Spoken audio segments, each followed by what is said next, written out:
è nuvoloso, mentre da valle ci accingiamo a risalire le pendici del Monte Grappa, dopo aver passato il Brenta. Incontriamo un paese, Valstagna, incastrato nel mezzo della valle Canal di Brenta, fra opprimenti formazioni rocciose.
Dai detriti e rese accessibili ai turisti da parte di un'associazione di volontari, a cui il proprietario della malga, il signor Dino Todesco, ha dato una mano facendo in modo che venisse creato un sentiero.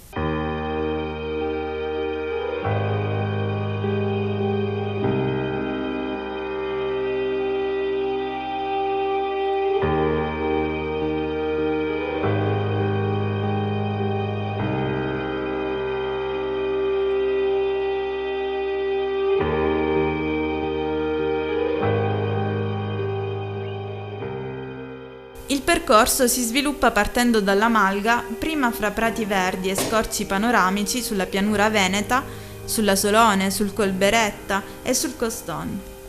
Proseguendo poi ci si inoltra in un bosco molto fitto dove si trovano le trincee, le quali si collegavano alle postazioni di artiglieria del Colle Andreon. La passeggiata si conclude nuovamente presso la malga, in un percorso ad anello.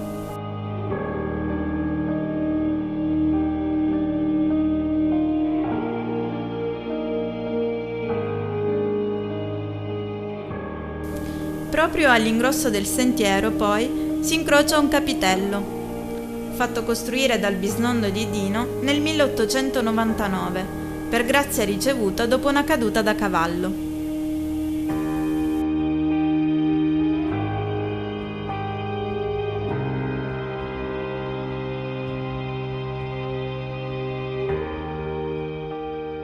La malga è molto vecchia, neanche Dino è in grado di farci sapere a quando risale.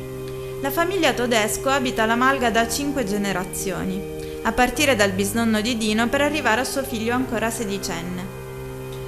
Una tradizione orgogliosa che è stata anche una tradizione casara, ma che adesso per problemi personali Dino ha abbandonato da qualche anno, commutando la sua produzione verso le carni e convertendo in tal modo anche l'attività di allevamento bovino che adesso si basa sulla linea vacca-vitello.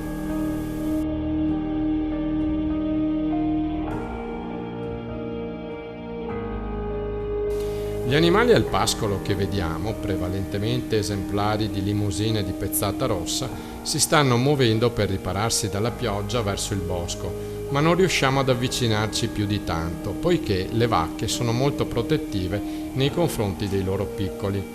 Quando il malgaro non produce il formaggio, i vitelli non vengono separati dalle madri, che possono così allattarli naturalmente.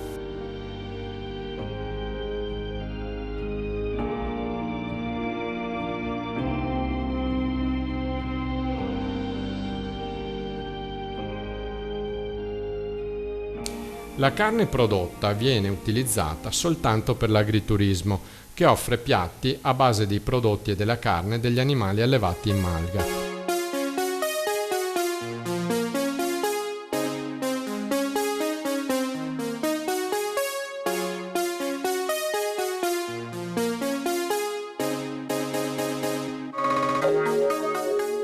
sono conigli, polli e maiali, oltre ai bovini. Il signor Todesco coltiva anche un orto e in questa stagione sta offrendo dei magnifici cappucci, patate e pomodori. I formaggi sono di altri produttori della zona, sempre malgali.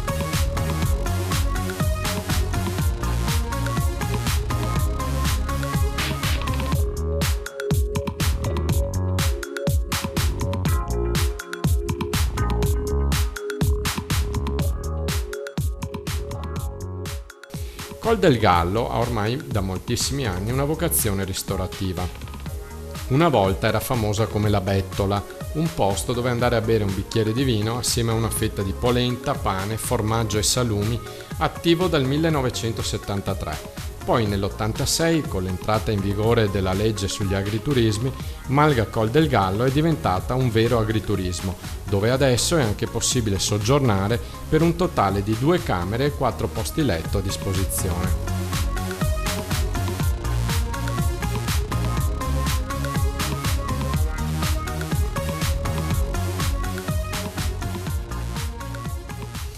Il signor Todesco dimostra un grande senso della tradizione e del suo valore storico. Oltre ad aver ideato il percorso lungo le trincee, infatti, in azienda ha messo in piedi anche un piccolo museo del Casaro. Adesso ci troviamo all'interno del museo, ricostruito con tutti gli attrezzi. Questa è una fasciera che serviva per contenere il formaggio. Qua abbiamo una bacinella che serviva, un contenitore che serviva per mettere il latte in fresca all'interno della ghiacciaia. Qui c'è la zangola che serviva per fare il burro. E questo è il caliere di rame che veniva usato per fare il formaggio. Questo è un attrezzo che si chiama triso, che serviva per rompere la cagliata all'interno. Questa è la bilancia che veniva usata per pesare i formaggi e il burro. Qua passiamo alla lampada a carburo che serviva per illuminare la piccola stanza di lavorazione. Qua abbiamo il tavolo per lo scolo del siero dopo aver messo il formaggio negli stampi. Passiamo poi ad un'altra struttura, molto simile a un trullo, ma in realtà tipica di queste zone, il foiarol, che fungeva da ghiacciaia, dal corpo cilindrico e tetto conico.